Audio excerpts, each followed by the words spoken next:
نستعينه ونستغفره ونعوذ بالله من شرور أنفسنا ومن سيئات أعمالنا من يهده الله فلا مضل له ومن يضلل فلا هادي له وأشهد أن لا إله إلا الله وحده لا شريك له وأشهد أن محمدا عبده ورسوله يا أيها الذين آمنوا اتقوا الله حق تقاته ولا تموتن إلا وأنتم مسلمون يا أيها الناس اتقوا ربكم الذي خلقكم من نفس واحدة وخلق منها زوجها وبث منهما رجالا كثيرا ونساء واتقوا الله الذي تساءلون به والأرحام إن الله كان عليكم رقيبا يا أيها الذين آمنوا اتقوا الله وقولوا قولا سديدا يصلح لكم أعمالكم ويغفر لكم ذنوبكم ومن يطع الله ورسوله فقد فاز فوزا عظيما أما بعد فإن أصدق الحديث كتاب الله وأحسن الهدي هدي محمد صلى الله عليه وسلم وشر الأمور محدثاتها وكل محدثة بدعة وكل بدعة ضلالة وكل ضلالة في النار. محترم مکرم حاضرین مجلس، بزرگوں، دوستوں، اسلامی بھائیوں اور پردہ نشین ماؤں بہنوں، اللہ رب العالمین کے فضل و کرم سے ابھی ہم نے نماز تراویح کے اندر دوسرے پارے کی تلاوت سنی. اس پارے کی شروعات اللہ رب العالمین نے ایک بہت ہی اہم واقعے کے ساتھ کی ہے جو کہ ہماری زندگی کے ساتھ جڑا ہوا ہے. وہ واقعہ تحویل قبلہ کا واقعہ ہے. آج ہم جس قبلے کی طرف منہ کر کے نماز پڑھتے ہیں یہ قبلہ شروع سے رسول اللہ صلی اللہ علیہ وسلم کی زندگی کے ابتدائی ایام میں نہیں تھا، بلکہ اللہ کے رسول صلی اللہ علیہ وسلم مکہ کے اندر جب نماز پڑھتے تھے تو بیت المقدس کی طرف قبلہ کر کے نماز پڑھتے تھے. پھر ہجرت ہوئی، اللہ کے رسول مدینہ تشریف لے آئے اور تقریباً 16 مہینے تک اللہ کے رسول اسی طرف منہ کر کے نماز پڑھتے رہے. لیکن آپ کی شروع سے خواہش یہ تھی کہ ہمارا قبلہ خانہ کعبہ کی طرف ہو، مسجد حرام کی طرف ہمارا قبلہ ہو. چنانچہ اللہ کے رسول بار بار آسمان کی طرف دیکھتے اور اس خواہش کا اظہار کرتے جس کا تذکرہ اللہ رب العالمین نے اس دوسرے پارے کے شروع میں کیا ہے. چنانچہ اللہ رب العالمین کا ارشاد ہے سيقول السفهاء من الناس ما ولاهم عن قبلتهم التي كانوا عليها قل لله المشرق والمغرب فأينما تولوا فثم وجه الله إن الله واسع عليم. اللہ رب العالمین نے اس پہلی آیت کے اندر ہی اس قصے کو بیان فرمایا ہے کہ جب قبلہ تحویل ہو گیا اور بیت المقدس سے خانہ کعبہ کی طرف منہ کر کے نماز پڑھنے کا حکم دیا گیا تو یہود و نصارہ کے اندر کھلبلی مچ گئی. وہ چیخی گوئی کرنے لگے اور کہنے لگے کہ کیا وجہ ہے کہ ان لوگوں نے اپنا قبلہ بدل لیا. پہلے بیت المقدس کی طرف منہ کر کے نماز پڑھتے تھے، اب خانہ کعبہ کی طرف منہ کر کے نماز پڑھنے لگے. تو اللہ رب العالمین نے جواب دیتے ہوئے کہا قل للہ المشرق والمغرب، کہہ دو کہ اصل چہرہ تمہارا کس طرف ہے یہ مقصود نہیں ہے. اصل مقصود ہے کہ اللہ رب العالمین نے تمہیں کوئی حکم دیا تم اس حکم کی تعمیل کر رہے ہو یا نہیں کر رہے ہو، یہ اصل ہے. اصل چہرہ تمہارا کس طرف ہے یہ مقصود نہیں ہے. جب اللہ رب العالمین نے ہمیں حکم دے دیا کہ خانہ کعبہ کی طرف منہ کر کے نماز پڑھو تو بلا چون چرا ہمیں اس حکم کو تسلیم کر لینا چاہیے اور اسی طرف منہ کر کے نماز پڑھنا چاہیے جس طرف اللہ رب العالمین نے ہمیں حکم دیا ہے. آپ اگر صحابہ اکرام کی سیرت پڑھیں خصوصاً اس واقعے کے تعلق سے تو پائیں گے کہ بالکل یہی کیفیت صحابہ اکرام کے اندر موجود تھی. اللہ تعالیٰ نے حکم دیا، سر تسلیم، یہ حکم خم ہے. اللہ رب العالمین کا حکم ہے، بلا چون چرا ہمیں یہ حکم تسلیم ہے. ہم اس کا رد نہیں کرتے، چیڑی گوئی نہیں کرتے، عقلی دلائل کے ذریعے اس کا رد نہیں کرتے. یہ ایک مومن کی صفت نہیں ہونی چاہیے. چنانچہ قصوں کے اندر آتا ہے اور یہ اصل قصہ صحیحین کے اندر موجود ہے. تحویل قبلہ کا اصل قصہ صحیحین کے اندر، صحیح بخاری میں بھی صحیح مسلم کے اندر بھی موجود ہے. اللہ کے رسول صلی اللہ علیہ وسلم کے اوپر یہ آیت جب نازل ہوئی تکبیر قبلہ کی تو رسول اللہ صلی اللہ علیہ وسلم نے نماز کی حالت میں ہی اپنا قبلہ بدل لیا. آدھی نماز بیت المقدس کی طرف منہ کر کے پڑھ چکے تھے اور آدھی نماز خانہ کعبہ کی طرف منہ کر کے آپ نے ادا کی. بات دوسری مساجد کے اندر بھی یہی واقعہ پیش آیا. بات دوسری مساجد کے اندر بھی یہی واقعہ پیش آیا. تحویل قبلہ ہو چکا ہے.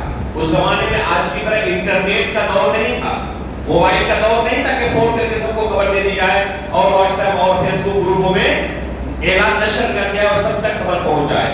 اب قبلہ چینج ہو چکا ہے, بدل چکا ہے. اللہ کے رسول صلی اللہ علیہ وسلم مسجد حرام کی طرف منہ کر کے, خانہ کعبہ کی طرف منہ کر کے نماز ادا کر رہے ہیں, لیکن جو اطراف کے اندر لوگ بسے ہوئے ہیں جیسے بنو سلمہ کا جو علاقہ ہے, اسی طرح قبا کا جو علاقہ ہے, اس علاقے میں اب تک لوگ واقف نہیں ہیں کہ قبلہ بدل چکا ہے. چنانچہ اسی طرح وہ لوگ نماز پڑھ رہے تھے پرانے قبلے کی طرف چہرہ کرتے ہوئے.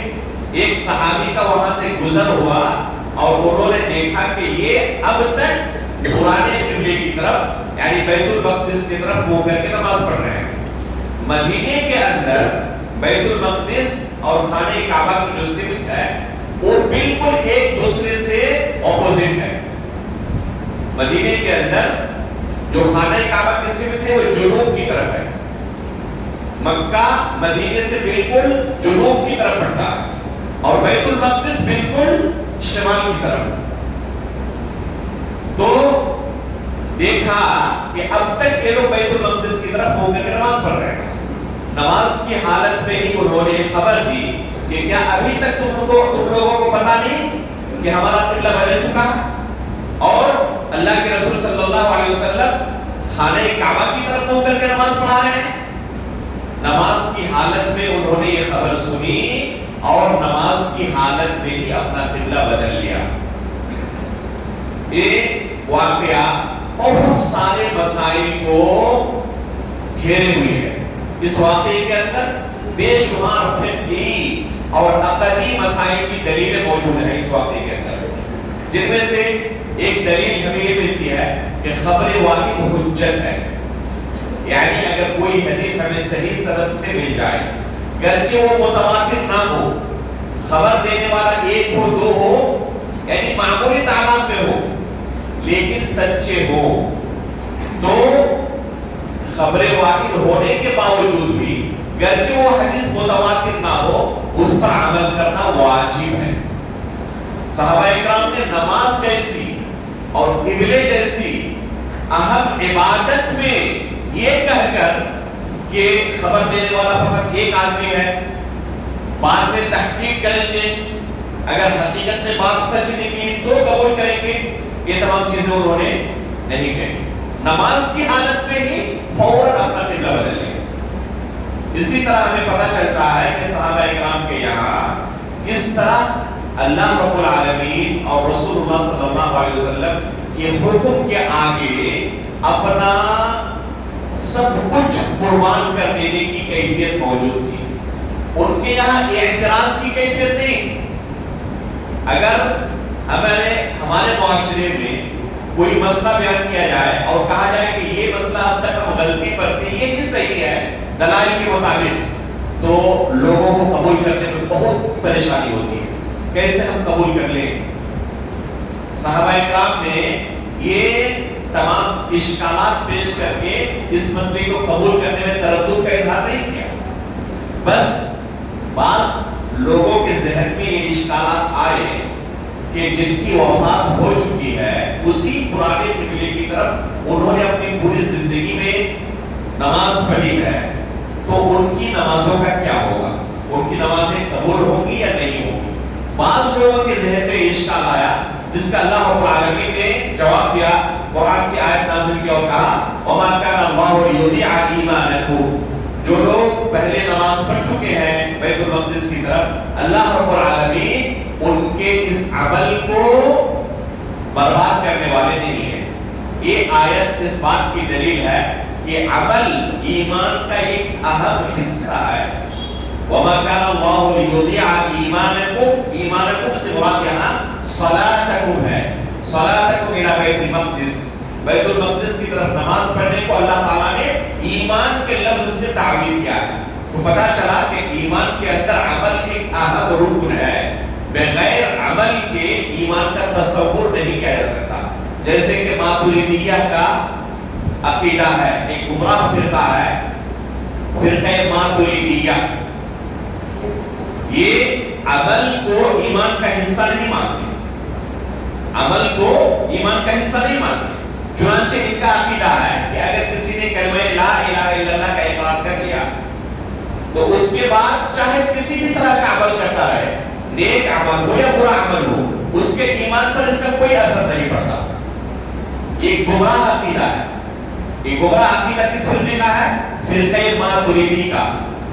اور ہمارے ملک کے اندر جو دیوبندی حضرات ہیں یہ علل اعلان کہتے ہیں کہ ہم عقیدے کے باب میں ابو منصور ماتریدی کے مقلد ہیں، امام ابو حنیفہ کے نہیں. فقہ کے باب میں ہم صرف امام ابو حنیفہ کے مقلد ہیں، اور عقیدے کے باب میں ابو منصور ماتریدی کے مقلد ہیں.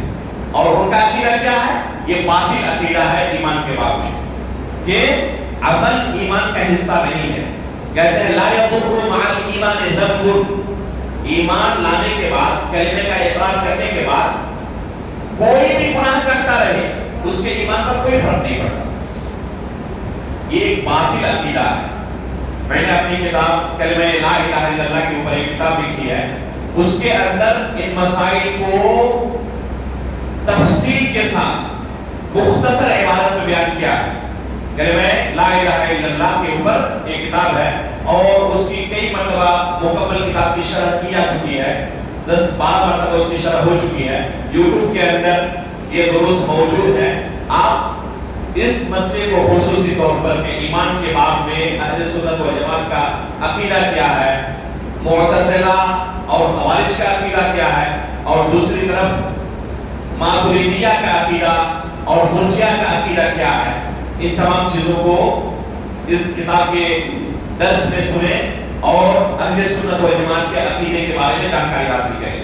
تو یہاں پر دلیل کیا تھی؟ وَمَا كَانَ اللَّهُ لِيُضِيعَ إِيمَانَكُمْ، ایمانکم سے مراد یہاں پر نماز پڑھنا صحابہ اکرام کا بیت المقدس کی طرف، یہ مراد ہے جیسے کہ تفسیر کے اندر وارد ہے. اس کے بعد اللہ رب العالمین نے یہود کی صفت بیان کی ہے اور کہا ہے کہ یہ یہود علم کے اعتبار سے بہت اونچے مرتبے پر فائز تھے. انہیں اچھی طرح پتا تھا کہ دین اسلام ہی فقط برحق دین ہے. اللہ کے رسول صلی اللہ علیہ وسلم سچے رسول ہیں. معرفت اور علم میں کوئی کمی نہیں تھی. اللہ رب العالمین نے کن الفاظ کے اندر ان کی اس معرفت کا تذکرہ کیا ہے؟ فرماتے ہیں الذین آتیناہم الکتاب یعرفونہ کما یعرفون ابناءہم، جیسے اپنے لڑکوں کو پہچانتے کہ یہ میرا لڑکا ہے، اسی طریقے سے یہ حق کو پہچانتے ہیں، اللہ کے رسول کو پہچانتے ہیں، لیکن کبر کی بنا پر، دشمنی اور عناد کی بنا پر قبول نہیں کرتے. تو ہدایت اللہ کے ہاتھ میں ہے. ضروری نہیں ہے کہ کسی کے پاس علم حاصل ہو جائے تو ہدایت بھی پا جائے. اس لیے ہمیشہ ایک انسان کو اللہ رب العالمین سے ہدایت طلب کرنی چاہیے. ربنا لا تزغ قلوبنا بعد إذ هديتنا وهب لنا من لدنك رحمة إنك أنت الوهاب. تو ہمیشہ اس طرح کی دعا کرتی رہنی چاہیے.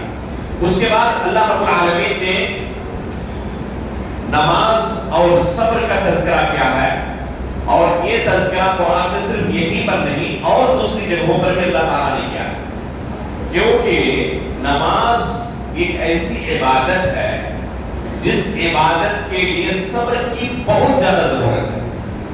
اگر صبر نہ رہے تو ایک انسان نماز جیسی عبادت پر مداومت نہیں برت سکتا. ایک دن، 2 دن، 1 ہفتے تک لوگوں کے ساتھ پڑھ لینا آسان ہے، لیکن مکمل مہینے تک اس طرح ایک ایک پارے کی تراویح میں گھنٹوں تک کھڑے رہنا اور اس کے بعد درس میں بھی بیٹھنا آسان کام نہیں ہے. اس کے لیے صبر کی ضرورت ہے. اللہ رب العالمین نے کیا فرمایا؟ یا ایھا الذین آمنوا استعینوا بالصبر والصلاۃ. نماز اور صبر کے ذریعے اے مومنو تم اللہ رب العالمین کی مدد طلب کرو. اللہ رب العالمین نے دوسری جگہ پر کیا فرمایا؟ وَأْمُرْ أَهْلَكَ بِالصَّلَاةِ وَاصْطَبِرْ عَلَيْهَا. اپنے گھر والوں کو، بال بچوں کو نماز کا حکم دو اور صبر کے ساتھ جمے رہو. وَاصْطَبِرْ عَلَيْهَا. تو نماز قائم کرنے کے لیے بہت زیادہ صبر کی ضرورت ہے. ہفتے مہینے تک کوئی نماز پڑھ سکتا ہے لوگوں کو دکھانے کے لیے، لیکن ایک بندے کی عمر 70 سال ہے اور 70 سال تک اس نے نماز پر پابندی کی ہے، یہ آسان کام نہیں ہے. کسی خاص مقصد کے لیے کچھ لوگ نمازی بن جاتے ہیں. سامنے ایگزام ہے، رزلٹ اچھا ہو، نمازی بن گئے. کوئی حادثہ ہوا زندگی کے اندر، تجارت میں بہت بڑا خسارہ ہو گیا، نمازی بن گئے. اولاد نہیں ہو رہی ہے، نمازی بن گئے. شادی کی عمر ہو چکی ہے، دوسرے لوگ امپریس ہو تھوڑا سا، تہجد گزار بن گئے. آسان ہے چند دنوں تک اس طرح لوگوں کو دھوکہ دینا، لیکن زندگی بھر نماز پر قائم رہنا اس سب کے بس کی بات نہیں ہے. اس کے لیے صبر کی ضرورت ہے اور یہ صبر کا اعلیٰ درجہ ہے. اگر یہ اعلیٰ درجہ صبر کا کسی کے پاس پایا جائے حقیقت میں، تو اللہ رب العالمین ایسے صبر کرنے والوں کو بلا حساب و کتاب بتا دیتا ہے.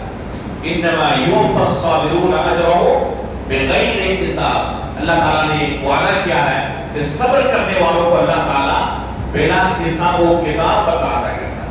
کسی بھی عبادت میں اگر بندہ صبر کرتا ہے، صبر کے ساتھ جمع ہو رہا ہے، چند دنوں کے بعد چھوڑنے نہیں دیتا، تو ایسے لوگ کامیاب ہوتے ہیں دنیا میں بھی آخرت میں بھی. اللہ رب العالمین انہیں بلا حساب و کتاب بدلہ عطا کرتا ہے. سورہ آل عمران کے آخر میں انشاءاللہ اس موضوع پر صبر اور مصابرت کے بارے میں تفصیل کے ساتھ آپ کے سامنے گفتگو آئے گی باذن اللہ تعالی. اس کے بعد اللہ رب العالمین نے شہداء کی زندگی کے بارے میں بیان کیا ہے کہ ان کی زندگی کی حقیقت کیا ہے. یہ ایک عقیدے کا مسئلہ ہے جس میں بہت سارے لوگ گمراہی کے شکار ہیں. اللہ رب العالمین کا ارشاد ہے وَلَا تَقُولُوا لِمَنْ يُقْتَلُ فِي سَبِيلِ اللَّهِ أَمْوَاتٌ بَلْ أَحْيَاءٌ وَلَكِنْ لَا تَشْعُرُونَ.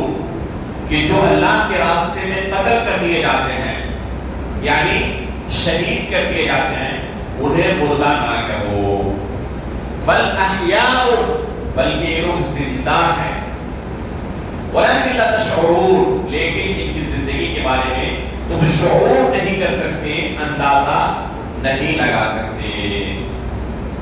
اس آیت کو دلیل بنا کر بہت سارے لوگ یہ کہتے ہیں، یہ عقیدہ رکھتے ہیں کہ شہداء وغیرہ جو نیک بندے اللہ کے ہوتے ہیں، بزرگان دین، انہیں ہم مردہ نہیں کہہ سکتے، یہ زندہ ہے.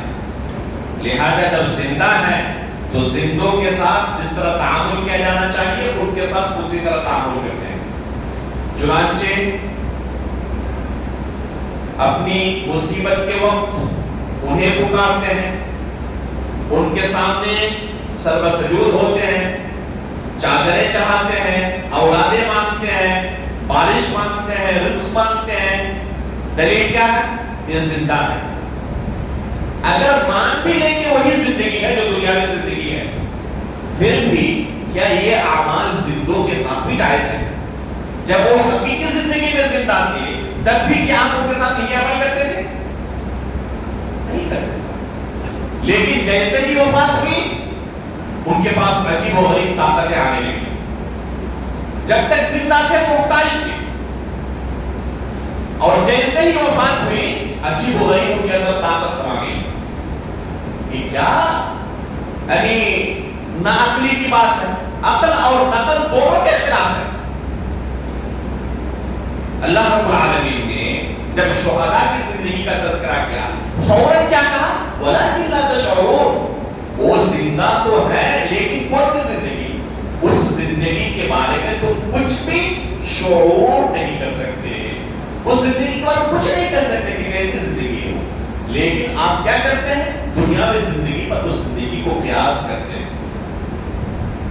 یہ شرعاً بھی جائز نہیں، عقلاً بھی درست نہیں۔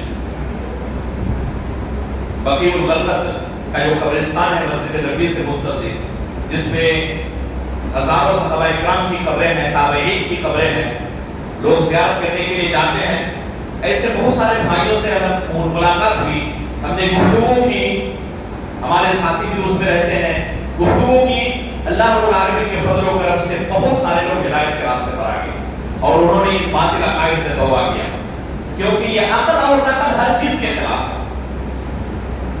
ایک بھائی سے ہمارے ساتھی کہنے لگے کہ آپ جو ان سے بات کرتے ہیں اور ان کو پکار رہے ہیں، کیا آپ کی بات یہ سنتے ہیں؟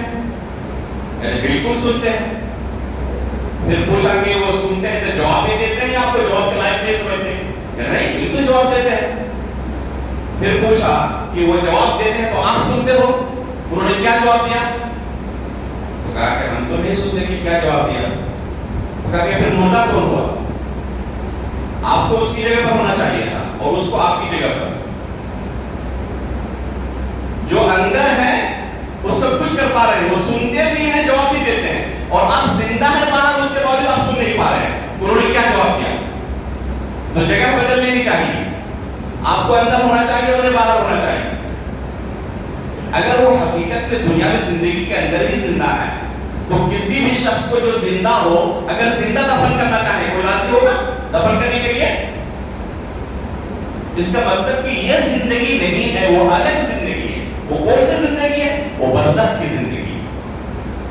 یہ دنیاوی زندگی اس کی ختم ہو چکی ہے، جو کہ تکلیف کی زندگی ہے، جس میں ایک انسان مکلف ہوتا ہے، اعمال کا مکلف ہوتا ہے، نماز کا مکلف ہوتا ہے، روزے کا مکلف ہوتا ہے، گناہوں سے دور رہنے کا مکلف ہوتا ہے۔ جیسے ہی وفات ہوتی ہے یہ دنیاوی زندگی ختم ہو جاتی ہے، اس کے بعد برزخ کی زندگی شروع ہوتی ہے۔ اس زندگی کے بارے میں ہم صرف اتنا کہہ سکتے ہیں جتنا قرآن کے اندر اللہ نے بیان کر دیا ہے یا رسول اللہ صلی اللہ علیہ وسلم نے اپنی احادیث کے اندر بیان کر دیا ہے، اس سے زیادہ نہیں کہہ سکتے۔ مثال کے طور پر آیا ہے، اللہ کے رسول کی حدیث ہے انبیاء کے بارے میں کہ انہیں قبر کے اندر رزق دیا جاتا ہے۔ ہم ایمان لاتے ہیں اس پر، جو رزق دیا جاتا ہے۔ اب اگر کوئی اس سے بڑھ کر کہے کہ ان کے رزق میں گوشت، مچھلی اور کیلے اور اس طرح کی چیزیں ہوتی ہیں تو کہیں گے کہ یہ جو آپ نے تفصیل ذکر کی وہ آپ کی طرف سے ہے، اللہ تعالیٰ نے اور اللہ کے رسول نے بیان نہیں کیا۔ جو کچھ اللہ رب العالمین نے بیان کیا، اللہ کے رسول نے بیان کیا، ہم آمنا صدقنا کہتے ہیں، اس پر ایمان لاتے ہیں۔ ایک ذرہ برابر بھی ایک لفظ اپنی طرف سے ہم اضافہ نہیں کر سکتے۔ حدیث کے اندر آیا ہے کہ وہ نماز پڑھتے ہیں قبر کے اندر۔ شیخ البانی رحمہ اللہ نے اس حدیث کو صحیح قرار دیا، ہم اس پر ایمان لاتے ہیں۔ اس نماز کی کیفیت کیا ہے اس کے بارے میں نہیں کہہ سکتے۔ یہ جو ہماری نماز ہے اسی طرح پڑھتے ہیں، کتنی رکعت پڑھتے ہیں، جہری قرات، سری قرات، کیا اس کی کیفیت نہیں معلوم۔ نماز پڑھتے ہیں اتنا ہم ایمان لاتے ہیں۔ ایک واقعہ ہماری ایک ساتھی جو دعوتی میدان امور میں وہاں مامور تھے رسول اللہ صلی اللہ علیہ وسلم کی قبر کے پاس، ایک شخص اسی طرح گیا تو اس کو روکا گیا کہ یہ عمل تمہارا درست نہیں ہے، یہی حدیث دلیل کے طور پر پیش کر دی۔ ٹھیک ہے، اچھی بات ہے، جب نماز پڑھ رہے ہیں تو ایک نمازی کو ڈسٹرب کرنا مناسب ہے؟ ہمارے اس بھائی نے اس شخص سے کہا کہ اگر کوئی بندہ نماز پڑھ رہا ہو تو نماز کی حالت میں انہیں ڈسٹرب کرنا مناسب ہے؟ کہہ رہے نہیں، مناسب تو نہیں۔ کہنے کہ پھر بعد میں آئے، آپ ابھی نماز پڑھ رہے ہیں، آپ کی جو حاجت ہے وہ بعد میں لے کر آئے۔ تو وہ شخص کہنے لگا کہ کب نماز ختم ہوگی؟ کہ وہ تو آپ بہتر جانتے ہیں کہ کب نماز ختم ہوگی، ابھی تو نماز پڑھ رہے ہیں، تو جب نماز ختم ہو جائے گی تب آئیے گا۔ تو یہ جب بندہ اپنے عقل کو استعمال کرے اور کتاب و سنت پر اس عقل کو مقدم کر دے تو اس طرح کے حالات پیش آتے ہیں. ایک انسان کو کیا ہونا چاہیے کہ جو کچھ اللہ تعالیٰ نے بیان کر دیا, اللہ کے رسول نے بیان کر دیا, اس پر ہم ایمان لاتے ہیں. اس سے زیادہ اپنی طرف سے کچھ نہیں کہہ سکتے. اللہ رب العالمین نے کہا کہ شہداء اپنی قبروں کے اندر کیا ہے؟ زندہ ہے. کون سی زندگی؟ لا تشعرون, تم شعور نہیں کر سکتے. اس لیے ہم اتنا ایمان لاتے ہیں, اس زندگی کے بارے میں تفصیل نہیں بیان کر سکتے. اس کے بعد اللہ رب العالمین نے ارکان ایمان اور ارکان اسلام کا تذکرہ کیا. اگر حقیقت میں دیکھا جائے یہ سورہ بقرہ دین کے بنیادی مسائل کے لیے نہایت ہی عظیم سورت ہے. اسی لیے صحابہ اکرام کہا کرتے تھے کہ اگر ہم میں سے کوئی سورہ بقرہ اچھی طرح پڑھ لیتا تو ان کا مقام و مرتبہ ہمارے درمیان کافی اونچا ہو جاتا, کیونکہ اس سورے کے اندر اللہ رب العالمین نے دین کے اہم اور بنیادی مسائل کو ذکر کر دیا ہے, جن میں سے ایمان کے ارکان کا اللہ تعالیٰ نے تذکرہ کیا ہے, اسلام کے ارکان کا تذکرہ کیا ہے, توحید کا تذکرہ ہے, نماز کا تذکرہ ہے, اسی طرح روزے کا تذکرہ ہے جس کا تذکرہ بھی آنے والا ہے. اسی پارے کے اندر حج کی پوری تفصیل موجود ہے. اسی طرح ایمان کے ارکان کا, جیسے کہ اللہ رب العالمین کا ارشاد ہے لَيْسَ الْبِرُّ أَن تُوَلُّوا وُجُوهَكُمْ قِبَلَ الْمَشْرِقِ وَالْمَغْرِبِ وَلَكِنَّ الْبِرَّ مَنْ آمَنَ بِاللَّهِ وَالْيَوْمِ الْآخِرِ وَالْمَلَائِكَةِ وَالْكِتَابِ وَالنَّبِيِّينَ. یہ ایمان کے 5 ارکان ہوئے. اور چھٹا رکن کیا ہے؟ تقدیر پر ایمان لانا, چاہے وہ تقدیر اچھی ہو یا بری ہو. اس کے بارے میں تفصیل سے انشاءاللہ آگے گفتگو آئی. یہ ایمان کے 6 ارکان ہیں جن میں سے کسی بھی رکن پر اگر کسی کا ایمان نہ رہے تو وہ شخص مؤمن اور مسلمان نہیں ہو سکتا, دار اسلام سے خارج ہو جائے. ان ارکان میں سے ہر رکن کے متعلق کم از کم ایک ادنا مقدار ہے جس کا علم ہر مسلمان کو ہونا چاہیے. ایمان باللہ کے متعلق, ایمان بالملائکہ کے متعلق, ایمان بالیوم الآخر کے متعلق, ایمان بالکتب, ایمان بالنبیین, اور اسی طرح ایمان بالقدر. ہر رکن کے بارے میں ایک ادنا مقدار ہے علم کا جس کا علم ہر مسلمان کو ہونا چاہیے. اگر اتنا بھی نہ رہے تو مسلمان باقی نہیں رہ سکتا, دار اسلام سے خارج ہو جائے. خصوصاً اللہ رب العالمین کے بارے میں ایک مسلمان کو تفصیلی علم ہونا چاہیے کہ اللہ رب العالمین پر ہمارا ایمان کیسا ہو. ایک کتاب ابھی میری چھپ کر آئی ہے, اعتقاد اہل سنت والجماعہ فی الایمان باللہ تعالی, صرف 6 صفحے کی کتاب ہے. ایک متن ہے جس میں اہل سنت والجماعت کا کیا عقیدہ ہے اللہ رب العالمین پر ایمان کے سلسلے میں, اور گمراہ جماعتوں کا کیا عقیدہ ہے. اس اہم موضوع پر یہ کتاب ہے. اگر وقت آخر میں ہمارا بچ سکا تفسیر کے درس میں تو کوشش کریں گے کہ کلمہ لا الہ یا ایمان باللہ دونوں میں سے کسی ایک متن کی آخر میں شرح کی جائے. اگر وقت نے ساتھ دیا تو انشاءاللہ ہم اس کی شرح کریں گے آخر میں. تو اللہ رب العالمین نے ایمان کے ارکان کا اس آیت کے اندر تذکرہ کیا. اس کے بعد اللہ رب العالمین نے ذکر کیا قصاص کے بارے میں, وَلَكُمْ فِي الْقِصَاصِ حَيَاةٌ يَا أُولِي الْأَلْبَابِ لَعَلَّكُمْ تَتَّقُونَ, کہ قصاص حقیقت میں زندگی ہے.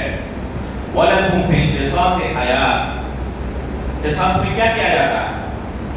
قصاص میں مجرم کو قتل کیا جاتا ہے, جس کا جرم ثابت ہو جائے کہ اس نے جان بوجھ کر ایک معصوم جان کو قتل کیا ہے. ایسے قاتل کو قصاص میں قتل کر دیا جاتا ہے, جان کے بدلے جان کے طور پر. تو یہاں پر تو بظاہر ایک نفس کو قتل کیا جا رہا ہے, لیکن اللہ تعالیٰ اسے کس چیز سے تعبیر کر رہے ہیں؟ زندگی سے. کہ یہ بظاہر قتل ہے لیکن حقیقت میں انسانیت کی زندگی اس میں مضمر ہے. اگر تفصیل کے ساتھ انسان اس قانون کو دیکھے تو چاہے کتنا ہی بڑا ظالم کیوں نہ ہو، یہ تسلیم کیے بغیر نہیں رہ سکتا کہ اللہ تعالیٰ نے جو قانون نازل کیا ہے اس سے بہتر دوسرا قانون انسانیت کے لیے ہو نہیں سکتا۔ اس لیے جن ممالک کے اندر آج بھی قصاص کا قانون نافذ ہے، وہاں پر قتل کی شرح دیکھ لیں، اور جن ممالک کے اندر قصاص کا قانون نہیں ہے وہاں پر قتل کی شرح دیکھ لیں۔ مثال کے طور پر سعودی عرب کے اندر قصاص کا قانون نافذ ہے۔ اگر ثابت ہو جائے کسی مجرم کا کیس عدالت میں کہ یہ جان بوجھ کر کسی معصوم نفس کو قتل کیا ہے، تو اس کی بس سزا ایک ہی ہے کہ اس کو قصاصاً قتل کر دیا جائے، الا ہے کہ مقتول کے ورثہ معاف کر دیں۔ اگر مقتول کے ورثہ میں سے کوئی بھی والد معاف کر دے تو اس قاتل کو معافی مل جائے گی، اس کی جان بخشی ہو جائے گی۔ لیکن اگر معاف نہ کریں، وہ اڑے رہیں کہ ہمیں قصاص کے بدلے جان کے بدلے جان چاہیے، قصاص چاہیے، تو دنیا کا کوئی قانون ایسا نہیں ہے جو اسے اس حد سے محروم کر سکے۔ بادشاہ وقت کے پاس بھی یہ پاور نہیں ہے کہ اسے اس حد سے محروم کر دے۔ یہ دنیاوی نظام ہے کہ راشٹرپتی کے پاس وہ لیٹر لکھے، چاہے تو راشٹرپتی اس کو قتل کی سزا سے معاف کر سکتا ہے۔ یہ اسلام کا قانون نہیں ہے۔ بادشاہ کے پاس بھی، راشٹرپتی کے پاس بھی یہ حق نہیں ہے۔ یہ حق فقط اور فقط ان کے پاس ہے، مقتول کے ورثہ کے پاس۔ مقتول کے ورثہ معاف کر دے، معافی مل جائے گی۔ مقتول کے ورثہ معاف نہ کرے، قاتل بادشاہ کا بیٹا بھی ہو، تب بھی اسے قتل کیا جائے گا قصاص کے طور پر۔ اور ابھی سعودی عرب کے اندر جو موجودہ بادشاہ ہیں، ملک سلمان حفظہ اللہ، کنگ سلمان، جب وہ بادشاہ بنے تھے چند دنوں کے بعد ہی ان کی حکومت میں ایک واقعہ پیش ہوا۔ دنیا نے اپنی نظروں کے سامنے، آنکھوں کے سامنے دیکھا کہ اسلام کا نظام کیا ہے۔ اور آج بھی اللہ کے فضل و کرم سے دنیا میں ایسے حکمراں موجود ہیں جو اللہ رب العالمین کے قانون کو گرچہ اپنے پریوار کے خلاف، اپنے خاندان کے خلاف ہو، تب بھی نافذ کرتے ہیں۔ چنانچہ جب ملک سلمان بادشاہ بنے، ملک عبداللہ کی وفات کے بعد، تو ان کے بھتیجے کا ایک کیس پیش ہوا۔ اپنا سگا بھتیجا جس نے کسی کو ناحق قتل کیا تھا، لمبی مدت تک مقدمہ چلا اور آخر میں عدالت میں یہ ثابت ہوا کہ یہ قصوروار ہے، مجرم ہے، اس لیے سزا کے طور پر اسے قصاصاً قتل کر دیا جائے۔ ملک سلمان حفظہ اللہ کے پاس آخر میں سائن کرنے کے لیے، دستخط کرنے کے لیے ورقہ پیش کیا گیا، اور انہوں نے بلا تردد اس پر دستخط کی کہ اللہ رب العالمین کا جو حکم ہے وہ نافذ کیا جائے، گرچہ وہ میرا بھتیجا ہی کیوں نہ ہو۔ اور پھر ان کے بھتیجے کو بھرے مجمع میں لوگوں کے سامنے قصاصاً قتل کر دیا گیا۔ تو یہ اللہ رب العالمین کا قانون ہے۔ اب آپ سوچیں کہ پورے ملک کے باشندوں کو کیا میسج ملا کہ اگر بادشاہ کا بھتیجا بھی قاتل نکلے، اسے بھی قتل کر دیا جائے گا، تو ایک عام شخص کو چھوڑ دیا جائے گا؟ ظاہر سی بات ہے کہ اس کا اثر پورے ملک پر پڑے گا۔ امن و سلامتی کے لیے انتہائی اہم قانون ہے۔ اس کی وجہ ہے کہ الحمدللہ پورے ملک کے اندر امن و امان ہے۔ ایک انسان اکیلا رات کو سفر کرے صحرا کے اندر 100، 150، 200 کلومیٹر کے اندر، کوئی دوسرا انسان نہیں ہے، اسے ڈر محسوس نہیں ہوگا۔ میں خود کتنی بار مدینہ سے طائف تک سفر کیا ہوں صحرا والے راستے میں، یہ مدینہ سے مکہ والا راستہ نہیں، خود گاڑی ڈرائیو کرتے ہوئے اکیلا، گاڑی میں کوئی نہیں ہے، خود میں گاڑی ڈرائیو کر رہا ہوں۔ مدینہ سے طائف 600 کلومیٹر کا راستہ، دو راستے ہیں، ایک راستہ مکہ جانے والا، مکہ سے پھر گھوم کر آتا ہے طائف، اس میں وقت زیادہ لگتا ہے، اور یہ صحرا والا راستہ یہ تھوڑا شارٹ کٹ پڑتا ہے، لیکن اس میں آپ بعض جگہوں پر ایسے بھی ہوں گے کہ ہو سکتا ہے کہ 100 کلومیٹر کے آس پاس آپ تنہا ہو، رات کے اندر کوئی دوسرا شخص نہ ہو۔ کبھی یہ ڈر محسوس نہیں ہوا کہ کوئی لٹیرا آ جائے گا اور مجھے کوئی نقصان پہنچا سکتا ہے۔ یہ امن و امان قائم ہے اس ملک کے اندر، کس وجہ سے؟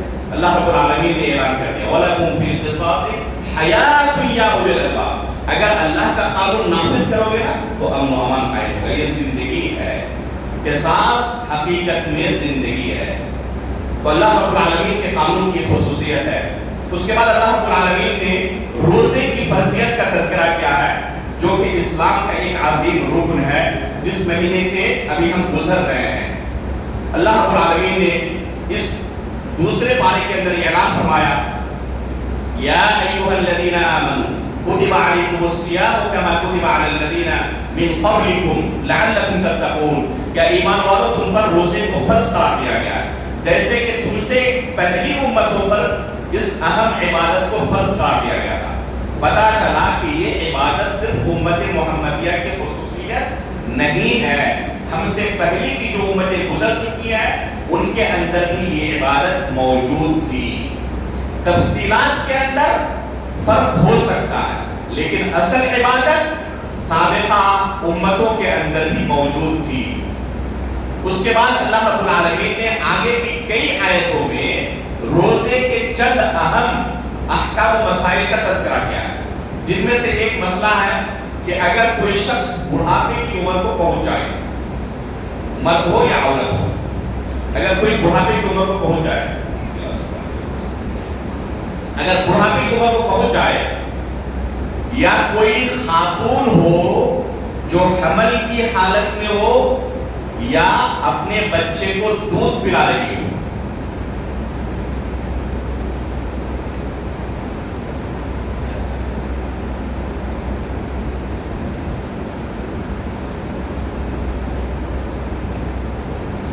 اللہ رب العالمین نے ان تمام لوگوں کا حکم بیان کرتے ہوئے فرمایا وَعَلَى الَّذِينَ يُطِيقُونَهُ فِدْيَةٌ طَعَامُ مِسْكِينٍ. یہ آیت شروع میں نازل ہوئی تھی، شروع اسلام میں، جیسے کہ صحیح بخاری کے اندر روایت موجود ہے. یہ تمام لوگوں کو رخصت تھی، چاہے تو روزہ رکھیں اور چاہے تو فدیہ ادا کرتے مسکین کو، تمام لوگوں کو رخصت تھی. بعد میں یہ آیت خاص کر دی گئی بوڑھے مرد و عورت اور حاملہ و مرضیہ کے حق میں کہ یہ حکم فدیہ ادا کرنے کا فقط ان تین لوگوں کو ہے. جیسے کہ عبداللہ بن عباس رضی اللہ تعالیٰ عنہ کی تفسیر موجود ہے، اسی طرح عبداللہ بن عباس اور عبداللہ بن عمر رضی اللہ تعالیٰ عنہما جیسے جلیل القدر دو صحابہ اکرام کا فتویٰ اس مسئلے میں موجود ہے. اور شیخ الاسلام علامہ ابن تیمیہ رحمہ اللہ نے ان سے پہلے علامہ ابن قدامہ المقدسی اور علامہ عبد الرحمن المقدسی رحمہ اللہ نے اس بارے میں اجماع نقل کیا ہے کہ کسی بھی دوسرے صحابی نے ان دو صحابہ اکرام کی مخالفت نہیں کی ہے. عبداللہ بن عباس اور عبداللہ بن عمر ان دونوں صحابہ اکرام نے فتویٰ دیا حاملہ اور مرضعہ کو، یعنی ایسی خاتون جو حمل کی حالت میں ہو اور صرف حمل کی وجہ سے ان کے لیے روزہ رکھنا ممکن نہ ہو رہا ہو، کسی دوسرے سبب سے نہیں، مثلا بیمار پڑ گئی یا کوئی حاملہ ہے اور سفر کی حالت میں تو سفر کی وجہ سے روزہ چھوڑ دی، پھر گھر میں آئی روزہ رکھنے لگی، حمل کی حالت میں تو روزے چھوٹے اس کے، جب وہ سفر کی حالت میں تھی تو بعد میں انہیں اپنے روزوں کی قضا کرنی پڑے گی کیونکہ یہاں پر روزہ چھوڑنے کی وجہ حمل نہیں دوسرا ہے، یہاں پر سبب دوسرا ہے. لیکن اگر کوئی خاتون ایسی ہے جو حمل کی وجہ سے فقط کسی دوسرے سبب سے نہیں، فقط حمل کی وجہ سے روزہ نہیں رکھ پا رہی ہے، روزہ چھوڑنے پر مجبور ہے، تو ایسی خواتین کو اللہ تعالیٰ نے رخصت دی ہے، وہ روزہ چھوڑ سکتی ہے. اسی طرح کوئی خاتون بچے کو دودھ پلا رہی ہے اور روزہ رکھنا اس کے لیے، اس کے اپنے نفس کے لیے ہو یا بچے کے لیے ہو، مشکل ہو رہا ہے، تو اللہ رب العالمین نے ایسی خواتین کو رخصت دی ہے روزہ ترک کرنے کی. بعد میں وہ لوگ کیا کریں؟ ان دونوں صحابہ اکرام نے فتویٰ دیا کہ صرف اسے فدیہ دینا ہے، قضا نہیں کرنی ہے. اس بارے میں اختلاف ہے علماء کا، شدید قسم کا اختلاف کہ ایسی خواتین کو بعد میں کیا کرنا پڑے گا. بعض علماء نے کہا کہ قضا کرنا ضروری ہے، بعض نے کہا کہ فدیہ دینا کافی ہے، بعض نے کہا کہ قضا اور فدیہ دونوں کرنا ضروری ہے، اور ایک قول یہ بھی ہے کہ نہ قضا ہے نہ فدیہ ہے، کچھ نہیں، وہ روزہ چھوڑتے بعد میں قضا بھی نہیں کرنی، فدیہ بھی نہیں دینا. یہ شاذ قول ہے جسے ابن حزم رحمہ اللہ نے المحلہ کے اندر بیان کیا ہے. ان تمام اقوال میں دلیل کی روح سے سب سے راجح ترین قول یہ لگتا ہے کہ ایسی خواتین پر صرف فدیہ ہے، بعد میں روزوں کی قضا کرنا ضروری نہیں ہے. ہر روزے کے بدلے ایک مسکین کو کھانا کھلا دے جس کی مقدار نصف ساع ہے. ایک ساع کتنے کلو گرام کا ہوتا ہے؟ 2.5 کلو سے پورے 3 کلو یا 3 کلو تقریباً. تو ایک ساع 2 روزوں کا فدیہ بن جائے گا. ایک ساع 2 روزے کا فدیہ بن جائے گا. نصف ساع ایک روزے کا فدیہ ہے. تو اس طریقے سے وہ فدیہ ادا کرتے اس کے لیے کافی ہے. اس مسئلے پر میں نے تفصیل کے ساتھ 100 صفحے سے زیادہ کی کتاب لکھی ہے اور یہ مضامین فری لانسر کے اندر چھپے ہوئے ہیں، موجود ہیں. میرے فیس بک ٹائم لائن پر بھی موجود ہے. جو حضرات میرے ساتھ جڑے ہوئے ہیں انہوں نے ان مضامین کو پڑھا ہوگا. فری لانسر کے اندر یہ مضمون موجود ہے، آپ وہاں سے بھی پڑھ سکتے ہیں. یہاں پر اختصار کے ساتھ آپ کے سامنے یہ حکم بیان کیا گیا. اس کے بعد اللہ رب العالمین نے مسافر اور مریض کے روزوں کا حکم بیان کیا ہے کہ اگر کوئی سفر کی حالت میں ہو یا بیمار ہو تو کیا کرے گا؟ فَمَنْ كَانَ مِنْكُمْ مَرِيضًا أَوْ عَلَى سَفَرٍ فَعِدَّةٌ مِنْ أَيَّامٍ أُخَرَ. جو مسافر ہو یا مریض ہو تو بعد میں دوسرے دنوں میں اپنے روزوں کی قضا کرے. یہ اللہ رب العالمین نے حکم دیا مریض کو اور مسافر کو.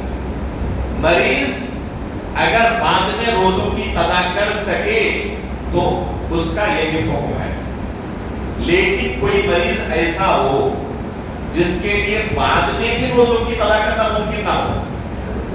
مثال کے طور پر کوئی بوڑھا ہو 80 سال کا 90 سال کا اور مختلف طرح کے بیماریوں کے اندر گرفتار ہو، بستر پر ہو، کیا اس مریض کے لیے ممکن ہے کہ بعد میں اپنے روزے کی قضا کریں؟ تو ایسے مریض کا یہ حکم نہیں ہے. یا کوئی جوانی کے عالم میں کسی ایسے مرض کے اندر مبتلا ہو جائے، کینسر کے اندر مبتلا ہو جائے، عمر ابھی 30 سال ہے، بظاہر یہ امید نہیں لگتی کہ بعد میں اپنے روزوں کی قضا کر سکتا ہے. تو ایسے مریضوں کا حکم یہ ہے کہ وہ ہر روزے کے بدلے ایک مسکین کو کھانا کھلا دے بس. لیکن اگر کوئی مریض ایسا ہے جس کے بارے میں امید ہے بعد میں اپنے روزوں کی قضا کر سکتا ہے تو ایسے مریض بعد میں خود اپنے روزوں کی قضا کریں گے. جہاں تک مسافر کی بات ہے تو سفر 2 طرح کے ہوتے ہیں. ایک ہے آرام دہ سفر اور دوسرا ہے مشقت بھرا سفر. اگر آرام دہ سفر ہے تو مسافر کو اختیار ہے، چاہے تو روزہ رکھے چاہے تو روزہ چھوڑے. ایک دم آرام دہ سفر، اے سی فرسٹ کلاس کا ٹکٹ ہے یہاں سے دلی کا، تب بھی وہ سفر کی وجہ سے روزہ ترک کر سکتا ہے، چھوڑ سکتا ہے. گرچہ گھر میں رہتے ہوئے زیادہ پریشانی ہوتی تھی روزہ رکھنے میں اور اس سفر میں اس سے زیادہ آرام مل رہا ہے، تب بھی اللہ رب العالمین کی یہ شریعت ہے کہ مسافر ہے روزہ چھوڑ سکتا ہے، بعد میں اپنے روزے کی قضا کرے گا. تو اگر سفر آرام دہ ہو تو ایسے مسافر کو اختیار ہے روزہ رکھے یا بعد میں اپنے روزوں کی قضا کر لے، ابھی روزہ چھوڑ دے. اگر کوئی پوچھے کہ افضل کیا ہے، اگر آرام دہ سفر ہے تو ہم نے کہا کہ اختیار ہے اسے، روزہ بھی رکھ سکتا ہے چھوڑ بھی سکتا ہے. افضل کیا ہے، روزہ رکھنا یا روزہ چھوڑ دینا؟ تو ہر ایک کے اعتبار سے الگ حکم ہوگا. بعض لوگوں کے اوپر روزہ رکھنا اکیلے بڑا مشکل ہوتا ہے. ابھی سب کے ساتھ روزہ رکھنا بڑا آسان ہے، پورے گھر میں سب روزے سے ہیں، بڑا آسان ہے روزہ رکھنا. لیکن اگر 2 دن روزے چھوٹ جائیں، بعد میں سب کھا رہے ہیں اور اکیلا بندہ گھر میں روزے سے ہے، بڑی پریشانی ہو رہی ہے. صبح کے وقت دیکھا سب کھا رہے ہیں، دوپہر کے وقت کھا رہے ہیں، مختلف طرح کی ڈشیں پک رہی ہیں، سب کھا رہے ہیں اور اکیلا روزے سے ہے، اس کو بڑی پریشانی ہو رہی ہے. روزہ رکھنے کی عادت اس کو نہیں ہے. تو ایسے لوگوں کے لیے بہتر ہے کہ آرام دہ سفر میں روزہ نہ چھوڑے، بعد میں قضا کرنا اس کو بڑا مشکل ہوگا. لیکن بہت سارے لوگ ایسے اللہ کے بندے بھی ہیں جو نفلی روزے بکثرت رکھتے ہی رہتے ہیں، روزہ رکھنے کی عادت پڑ چکی ہے، کوئی پریشانی نہیں ہوتی روزہ رکھنے میں. ہر ہفتے ہفتے سوموار کے دن جمعرات کے دن روزہ رکھتے ہیں، ہر مہینے 13ویں تاریخ 14ویں تاریخ 15ویں تاریخ کو روزہ رکھتے ہیں، نفلی روزے ہمیشہ رکھتے ہی رہتے ہیں. تو ایسے لوگوں کے لیے بہتر ہے کہ اس طرح آرام دہ سفر میں روزہ ترک کر دیں، بعد میں روزوں کی قضا کر لیں، کیونکہ انہیں روزہ قضا کرنے میں کوئی پریشانی نہیں ہوگی، آسانی کے ساتھ کر سکتے ہیں. تو اللہ رب العالمین کی رخصت کو آپ قبول کریں.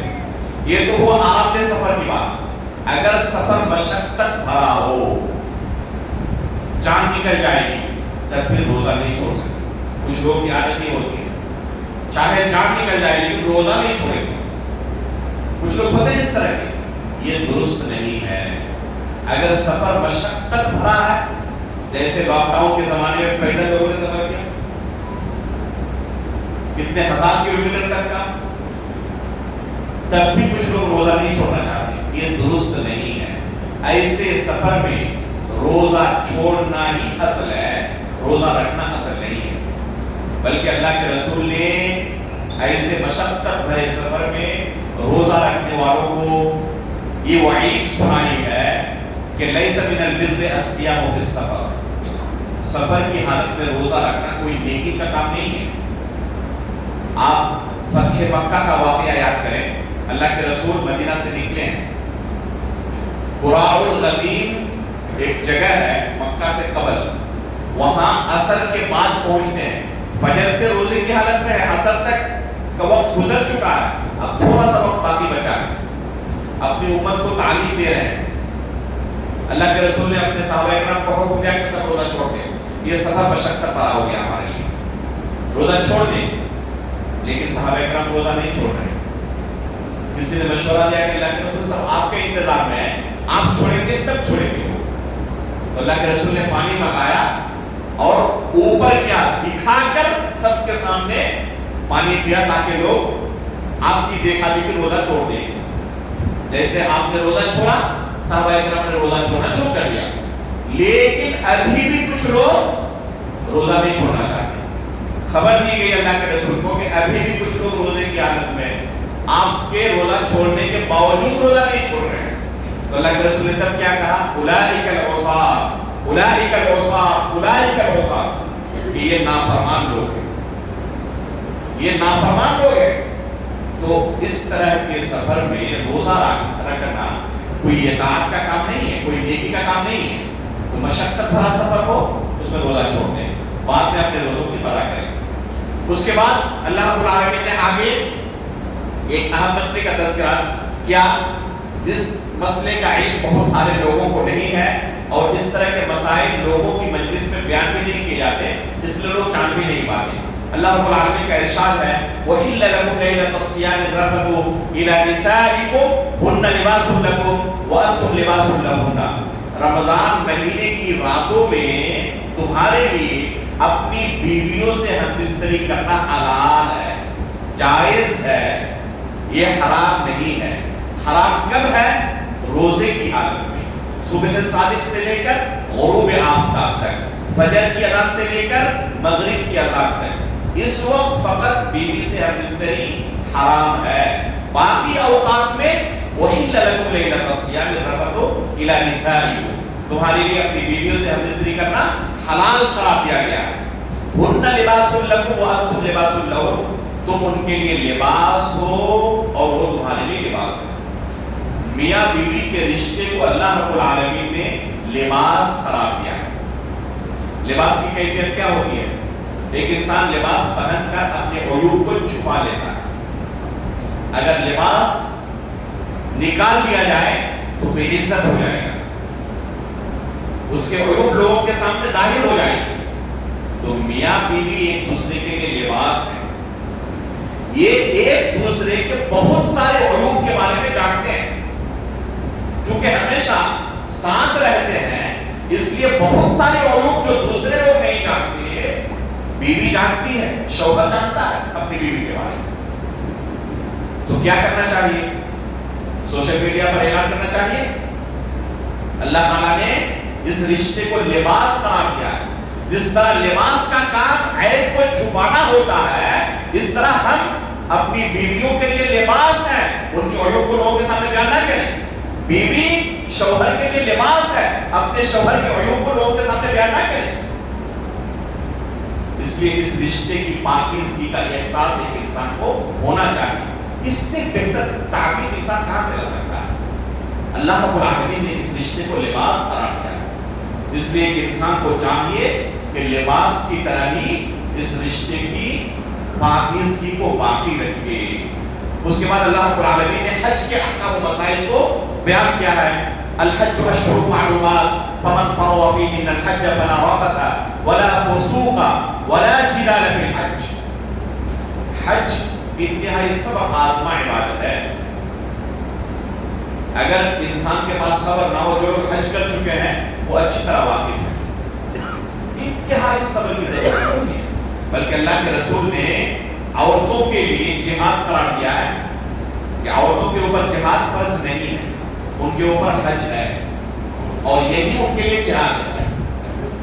تو جہاد میں اس طرح کی مصیبت ایک انسان پر پڑتی ہے، حج اس سے کم نہیں ہے. لاکھوں لوگوں کی بھیڑ میں گھنٹوں تک پیدل چلنا، چلچلاتی دھوپ میں، اور پیدل چلنے کے بعد پتا چلے کہ راستہ یہاں سے بند ہے، پھر اتنا ہی دور چلنا پڑے گا جہاں سے آیا تھا. کیسا لگے گا؟ صبر کر سکتا ہے؟ جو سامنے پولیس والا کھڑا ہے اور کہہ رہا ہے یہاں سے نہیں چل سکتے، صرف اس کا ایک حکم ہے، آسانی کے ساتھ مان لے گا؟ بہت مشکل. اللہ تعالیٰ نے کہا فلا رفث ولا فسوق ولا جدال فی الحج. حج کے اندر آ چکے ہو، اپنی زبان پر کنٹرول کرنا سیکھو. کسی سے لڑائی جھگڑا نہ کرو، بےہودگی کی باتیں نہ کرو، صبر کرنا سیکھو. شیخ ابن عثیمین رحمہ اللہ حجاج کرام کو نصیحت کرتے ہوئے کہتے تھے کہ یہاں سے حج کرنے کے بعد جب جاؤ گے تو باقی زندگی میں ان ایام کو یاد کرتے رہنا کہ ہم نے حج کے ایام کیسے گزارے. اسی طریقے سے باقی زندگی کو گزارنے کی کوشش کرنا. حج کے اندر صبر کا امتحان ہوگا کہ حقیقت میں صبر کتنا انسان کے پاس ہے.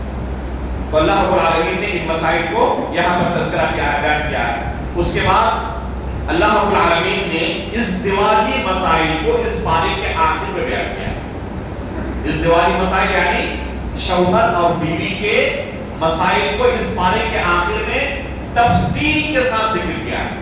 چنانچہ پہلا مسئلہ اللہ رب العالمین نے ذکر کیا ہے کہ ایک مشرک مرد اور عورت سے کسی مسلمان کے لیے نکاح کرنا جائز نہیں. آج کل آپ دیکھیں ہندوستان کے اندر کتنے اس طرح کے کیسز آتے ہیں، فلاں شخص نے فلاں غیر مسلم سے شادی کر لی. اس سے پہلے اللہ رب العالمین نے مرتد کا حکم بیان کیا. جہاں یہ اللہ رب العالمین نے غیر مسلموں سے شادی کی حرمت کا مسئلہ بیان کیا، جسٹ اس سے پہلے اللہ تعالیٰ نے مرتد کا حکم بیان کیا. اور کیا کہا؟ وَمَن يَرْتَدِدْ مِنكُمْ عَنْ دِينِهِ فَيَمُتْ وَهُوَ كَافِرٌ فَأُولَٰئِكَ حَبِطَتْ أَعْمَالُهُمْ فِي الدُّنْيَا وَالْآخِرَةِ وَأُولَٰئِكَ أَصْحَابُ النَّارِ هُمْ فِيهَا خَالِدُونَ. کہ اگر کوئی اپنے دین سے مرتد ہو جائے، جتنے اعمال خیر اس نے کیا تھا زندگی میں سب کے سب باطل ہو جاتے ہیں. یہ ہمیشہ اب جہنم میں رہنے والے ہیں. ایک مرتد زندگی بھر کے لیے، ہمیشہ کے لیے، جس کی کوئی انتہا نہیں، جہنم کی آگ میں جلنے والا. اور اس کے بعد اللہ رب العالمین نے یہ حکم ذکر کیا اور فرمایا وَلَا تَنكِحُوا الْمُشْرِكَاتِ حَتَّى يُؤْمِنْ. مشرکہ عورتوں سے نکاح نہ کرو جب تک اسلام قبول نہ کر لیں. وَلَأَمَةٌ مُؤْمِنَةٌ خَيْرٌ مِّن مُشْرِكَةٍ وَلَوْ أَعْجَبَتْكُمْ. چاہے کتنی ہی حسینہ کیوں نہ ہو، ایک مسلمان لونڈی اس حسینہ سے کہیں بہتر، کیونکہ وہ دین کے اندر آپ کے دشمن ہے. چاہے دنیا کی جتنی خوبیاں اس کے پاس ہو، وہ اللہ اور اس کے رسول کا دشمن ہے اور اس سے شادی جائز نہیں ہے. یہی حکم دیا مشرک مرد سے کسی مؤمنہ عورت کے شادی کرنے کے بارے میں. چنانچہ اللہ رب العالمین نے آگے کیا فرمایا؟ وَلَا تُنكِحُوا الْمُشْرِكِينَ حَتَّى يُؤْمِنُوا وَلَعَبْدٌ مُؤْمِنٌ خَيْرٌ مِّن مُشْرِكٍ وَلَوْ أَعْجَبَكُمْ اولئک یدعون الی النار. اگر اللہ رب العالمین کے اس حکم کو فالو نہیں کرو گے تو جانتے ہو یہ تمہیں کھینچ کر کہاں تک لے جائیں گے؟ اولئک یدعون الی النار، یہ جہنم کی طرف دعوت دینے والے ہیں، آپ کو جہنم تک پہنچا کر چھوڑیں گے. اس لیے میرے بھائیوں اپنے دین و ایمان کی حفاظت کریں، کسی بھی غیر مسلم لڑکی سے شادی کے چکر میں نہ پڑیں. اسی طرح اپنی بہنوں سے، اپنی ماؤں سے کہنا چاہوں گا کہ اپنے دین و ایمان کی حفاظت کریں. یہ آپ کے پاس اللہ رب العالمین کی دی ہوئی سب سے بڑی نعمت ہے، اس نعمت کی قدر کرنا سیکھیں.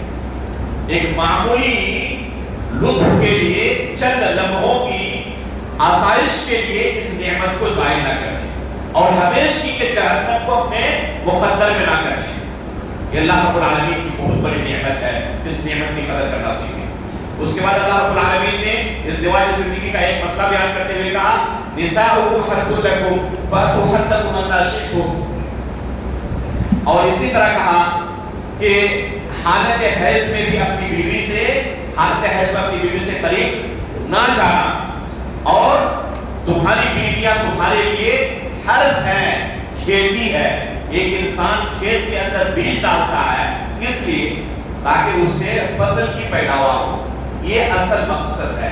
تو نکاح کا اصل مقصد نسل انسانی کی افزائش ہے، اور اگر کوئی نکاح کے اس اصل مقصد کو ہی ختم کر دے اور کہے کہ ہمیں بچے نہیں چاہیے، تو اس نے نکاح کے اصل مقصد کو ختم کر دیا.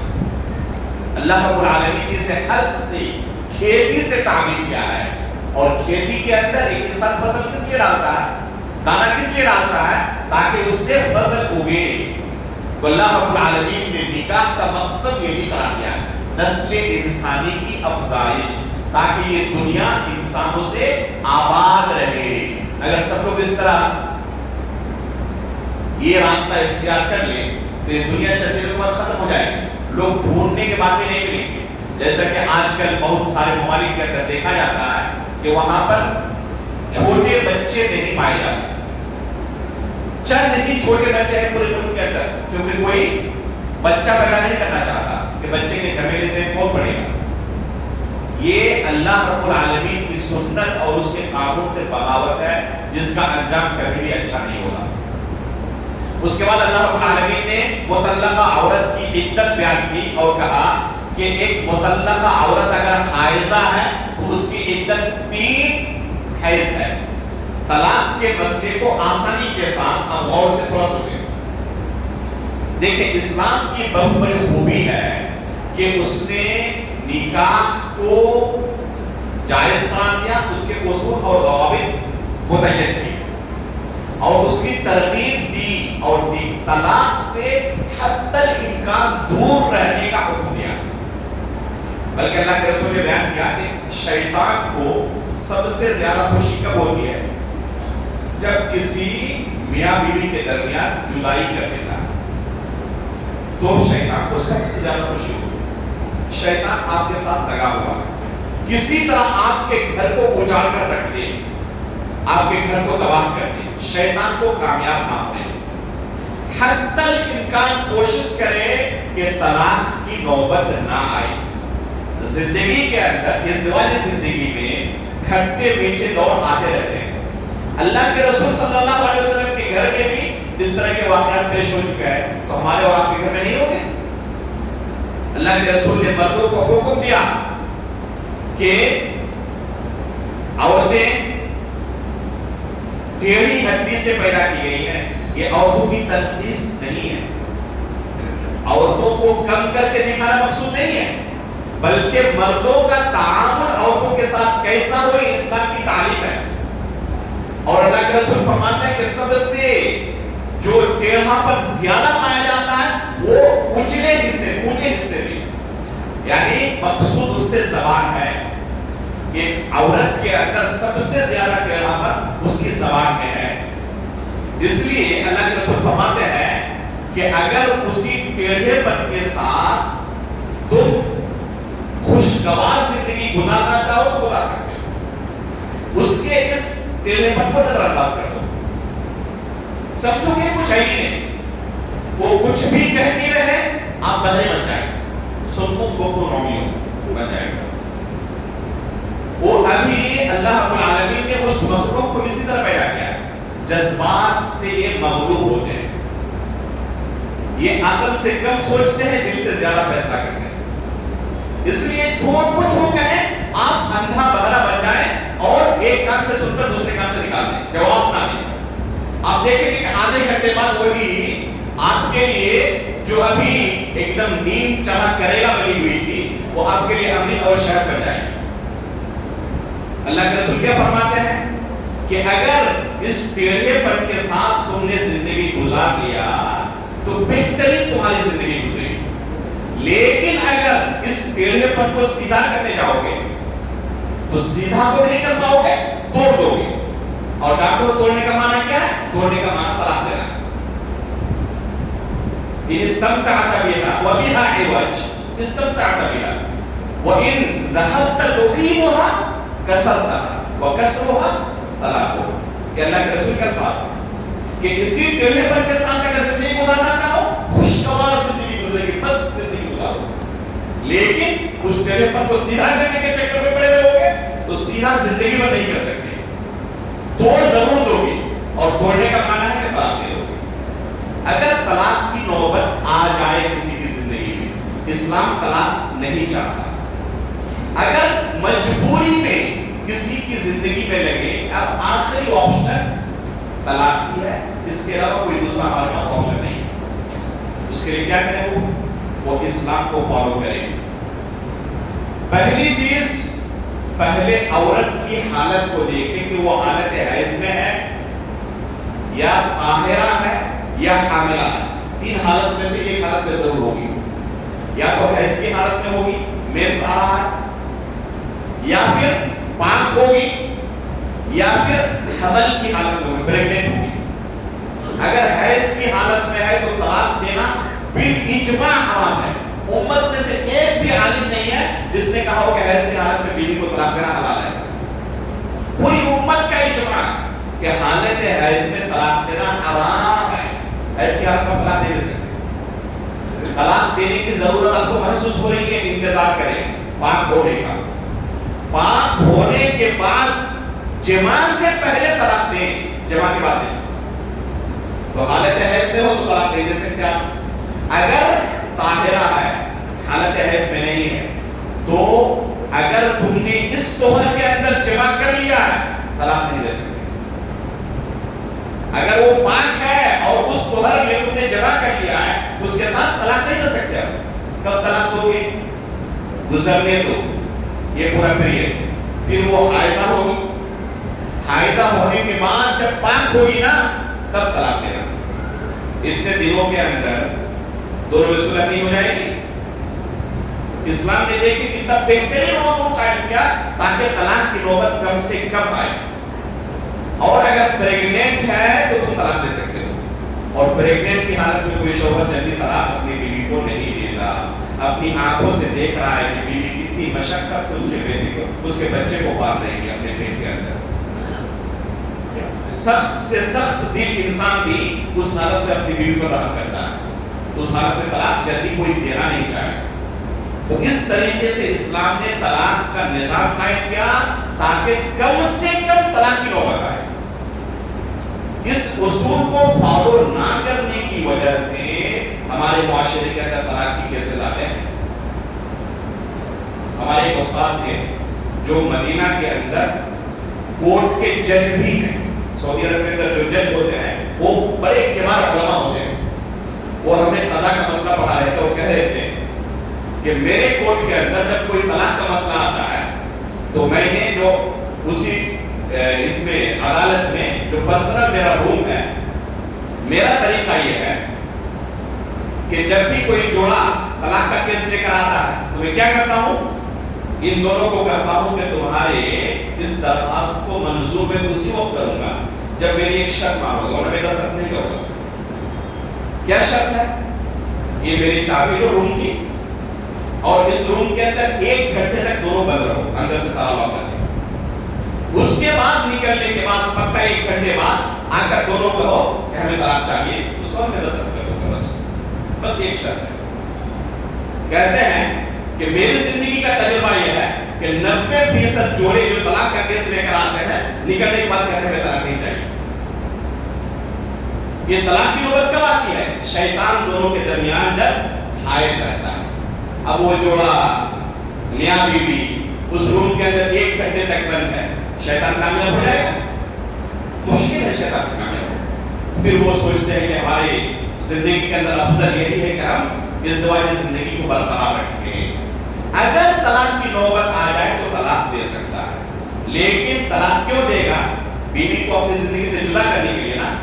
تو اس کے لیے 1 طلاق کافی ہے, 3 طلاق کی ضرورت نہیں ہے. 1 طلاق دے, اس کے بعد آپ کے پاس اس فیصلے پر صحیح فیصلہ ہے یا غلط فیصلہ ہے, فیصلہ کرنے کا آپ کے پاس 3 مہینے کا وقت ہے. 3 مہینہ اپنے گھر کے اندر ہی رکھنا ہے, گھر سے باہر نہیں نکال سکتے, اور نہ وہ خاتون خود سے باہر نکل سکتی ہے, میں نہیں جا سکتی, اور نہ یہ اسے نکال سکتا ہے گھر کے اندر اپنی نظروں کے سامنے رکھ کے طلاق دینے کے بعد.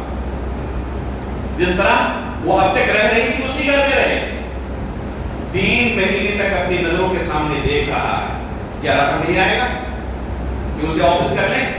اس کے پاس پوری فرصت ہے رجوع کرنے کی. اگر 3 مہینے کے اندر رجوع کر لیا تو اس کی بیوی بن گئی, نئے سرے سے نکاح کی ضرورت نہیں ہے. اگر 3 مہینے کی مدت گزر گئی تو عدت سے نکل گئی, اب وہ کہیں بھی کسی دوسرے مرد سے شادی کر سکتی ہے. اب یہ عدت سے نکل چکی ہے. یہ پہلا مرد ہی اگر پھر اسے دوبارہ اپنی بیوی بنانا چاہے تب اس کے پاس آپشن ہے, لیکن عدت سے چونکہ نکل چکی ہے اب اسے نکاح کا پیغام دینا پڑے گا اس کے والد کو, اس کے بھائی کو. جیسے پہلا نکاح ہوا تھا اسی طرح دوسرا نکاح ہوگا, نئے سرے سے مہر دینا پڑے گا. ایک دم پوری کارروائی پہلے نکاح کی طرح ہوگی. اب چونکہ عدت سے وہ نکل چکی ہے, پھر دوبارہ شادی کیا, پھر اگر مستقبل میں طلاق کی ضرورت پڑی تو اسی طرح طلاق کا حکم ہوگا. حالت حیض میں نہیں دے سکتی, توہر میں جمع کر لیا نہیں دے سکتی, اگلے توہر کا انتظار کرو تب طلاق دینا. طلاق دیا, گھر سے نہیں نکال سکتے, گھر کے اندر رکھو, وہ خود نہیں کر کے مائنے نہیں جا سکتی, گھر کے اندر ہی رہے ہو. 3 مہینے تک پھر رجوع نہیں کیا, عدت ختم ہو گئی, آزاد ہو گئی اللہ کی بندی, وہ جہاں چاہے شادی کر سکتی ہے.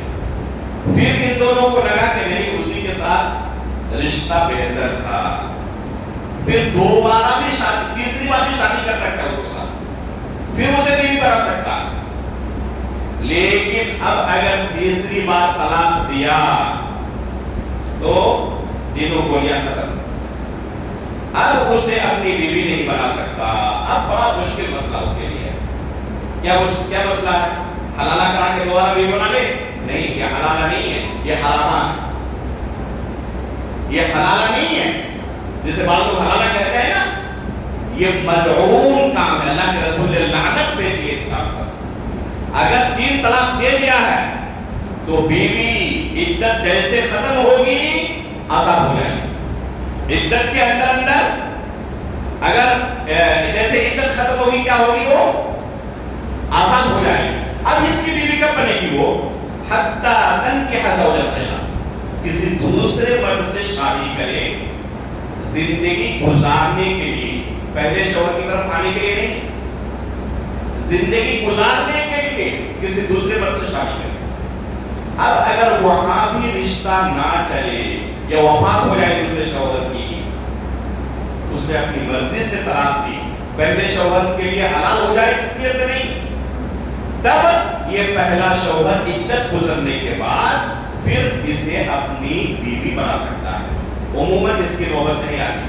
اگر اسلامی شریعت کو کوئی فالو کرے طلاق کے باب میں تو عموماً اس کی نوبت نہیں آتی. یہ ہے اسلام کے اندر طلاق کا نظام, جسے اس سورہ کے آخر میں اللہ رب العالمین نے تفصیل کے ساتھ بیان کیا ہے. اسی پر ہم آج کے درس کا خاتمہ کرتے ہیں. اللہ رب العالمین سے دعا کرتے ہیں کہ اللہ رب العالمین ہمیں بہترین خوشگوار عیش و عشرت والی زندگی نصیب فرمائے. اللہ رب العالمین ہم سب کے گھروں کے اندر امن و امان قائم رکھے. اللہ رب العالمین کبھی بھی ہماری زندگی میں شیطان کو غالب ہونے کا موقع نہ دے. اللہ رب العالمین ایمان, اسلام اور عبادت والی زندگی اللہ رب العالمین میں نصیب فرمائے، ایمان کی حالت پر ہماری وفات ہو، نبیین، صدیقین، شہداء و صالحین کے ساتھ ہمارا عیش ہو، آمین تقبل رب العالمین، وصلی اللہ علی نبینا محمد، سبحانک اللہم و بحمدک، اشہد ان لا الہ الا انت، استغفرک و اتوب